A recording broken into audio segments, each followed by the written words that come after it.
No, because every time I make an argument that you have no response to, you just go with that it's a straw man argument. Why don't you make a... No, sometimes I say it's a red herring, which is a distraction. A straw man is when there's nobody on the other side. It's when you say something like, oh, well, kids shouldn't smoke crack. Yeah, thanks, Justin, for that amazing conclusion.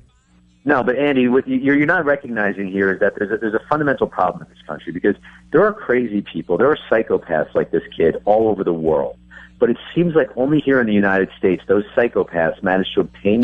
Think about how dumb your last statement was. Look in Norway. Anders Breivik murdered 77 people, and there are only 5 million people that live in Norway. Look at the Middle East. In Syria, every teenage boy murders other teenage boys. They've been killing over hundreds of thousands are dead in the Syrian civil war. The Middle East, they all kill each other. Look at Africa. You know? What's funny about what you just said is as I was saying what I was saying, I knew you were going to bring up Norway. Because that's one shooting that occurred in Europe in how many years that you can point? Go look at Wikipedia, okay? There are mass shootings in Europe all the time. You don't even know what you're saying. But the fact that you would equate what we are having here to the Middle East and to Syria shows just how depraved your mind is and how you will say and do anything to satisfy your desire for a Second Amendment right. How can you compare what happens in this country to what happens in a lawless nation like Syria or a totally depraved place like the Middle East? No, you said, first of all, I'm responding to your argument in which you said, oh, it only looks like murder and death go on in the United States and the rest of the world, they're all holding hands and walking down the yellow brick road. I'm just saying, Justin, we're not going to fall for your silly arguments. I never said such a thing. What I said is that there are psychopaths all over the world, yet it's only in the United States where it's the expectation that every 6 months or a year we're going to hear about some mass shooting where some psychopath gets a gun he shouldn't have had and kills a bunch of innocent people. How can you answer to these parents of these kids who this kid just gunned down indiscriminately? Okay, I'll answer. You know how I'll answer? First talk to the Chinese and Taiwanese parents, the kids who were his roommates, and talk about getting a bad roommate. I mean, this is a bad hand, if you will. Okay, the Chinese parents and the Taiwanese parents, their kids were beaten to death with hammers and machetes. So how are you going to talk to them about gun control?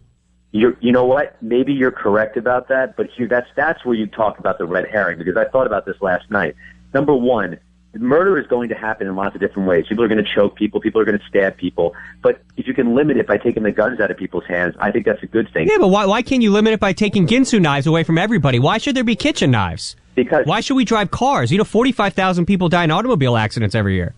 Here's the part of the logic that you're missing, is that the entire premise behind Elliot Rodgers' death and destruction was that at the end of all of it, he was going to take a gun and he was going to shoot himself in the head.